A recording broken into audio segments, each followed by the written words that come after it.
Advantage है क्या formal organisation के। फॉर्मल ऑर्गेनाइजेशन मतलब वहाँ पर वेल डिफाइंड रूल्स और रेगुलेशंस हैं जो फॉलो होने हैं, उसके अकॉर्डिंग काम होना है। तो जो भी काम होगा वो एक वेल डिफाइंड पैटर्न में होगा।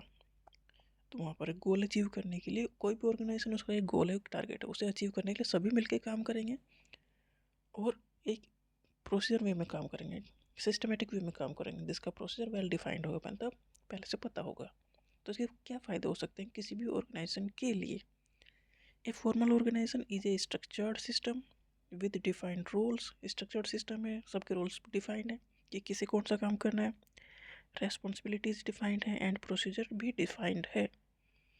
Designed to achieve specific goal, मतलब हर एक चीज़ का एक प्रोसीजर पहले से दे दिया गया है, सबको अपने अपने रोल्स दे दिए गए हैं, उन्हें अब जो काम करना है उन्हें अच्छे से पता है, कैसे करना है ये पता है, तो फिर वो गोल को अचीव करने में काम करते हैं। इसका फ़ायदा क्या है, वेल डिफाइंड हायरार्की है, मतलब एक पोस्ट है सबकी अपनी अपनी, तो एक सीढ़ी की तरह पोस्ट है, मतलब वो उसका सीनियर, वो उसका सीनियर, वो उसका सीनियर, मतलब कौन किसे रिपोर्ट कर रहा है ये वेल डिफाइंड है। हायरार्की है तो हायरार्की इंश्योर करता है क्लियर रोल्स एंड रिस्पॉन्सिबिलिटीज, मतलब हर एक को पता है उसका रोल्स क्या है, उसकी जिम्मेदारी क्या है।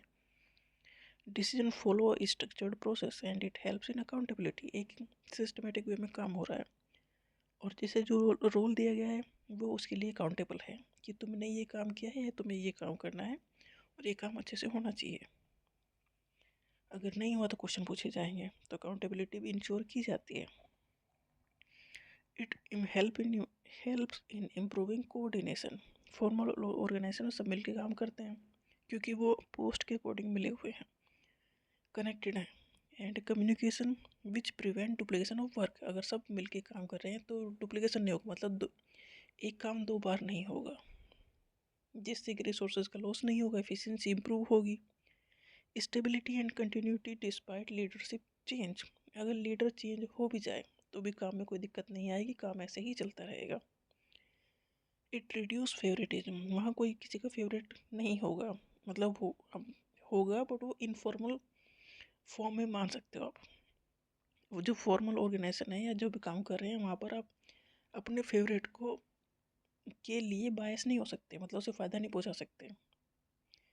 इससे प्रमोट होगा क्या, प्रोफेशनलिज्म, वहाँ प्रोफेशनल तरीके से काम होने हैं, तो जो जिसका रोल है वो काम करेगा, जो अच्छे से काम करेगा उसे प्रमोशन मिलेगा, जो खराब काम करेगा उसे निकाल दिया जाएगा। तो फेवरेटिज्म को वहाँ रिड्यूस किया गया है, मतलब जो हमारा अपना फैमिली का है उसे हम प्रमोट नहीं कर सकते। मैक्सिमम यूटिलाइजेशन होगा रिसोर्सेज का, जैसे कि टाइम का, मनी का और मैन पावर का, क्योंकि ऑर्गेनाइजेशन का एक प्रोसीजर है काम करने का, तो वहाँ यूटिलाइजेशन होना चाहिए, नहीं तो लॉस में चली जाएगी कोई भी कंपनी है अगर वहाँ रिसोर्सेज ऐसे ही फेंके जाएंगे तो, मतलब किसी काम को करने में भी ज़्यादा टाइम लेंगे ज़रूरत से ज़्यादा, तो काम जो वो काम टीम देर से पूरा होगा तो वैल्यू उस काम की गिर जाएगी। तो साइज हर एक रिसोर्स का प्रॉपर यूज होगा फॉर्मल ऑर्गेनाइजेशन में, क्योंकि वहाँ पर सब चीज़ें वेल डिफाइंड हैं। It focus on achieving long term goal, मतलब वहाँ एक दिन का टारगेट नहीं है, लंबे टारगेट है। जैसे कि कार बनाने की कंपनी है तो कार बनाने का एक लंबा प्रोसेसर है, टारगेट भी लंबा है, तो लॉन्ग टर्म गोल पे ये काम करते हैं। It provide a clear path for career growth opportunities, देखो वहाँ एक पैटर्न में काम करना आ जाता है, तो आप उस सिस्टमेटिक वे में काम करते हो तो आपको प्रमोशन होता है, प्रमोशन होता है तो आपके करियर में ग्रोथ होती है, तो आपको अपॉर्चुनिटी मिलती है ग्रोथ करने की।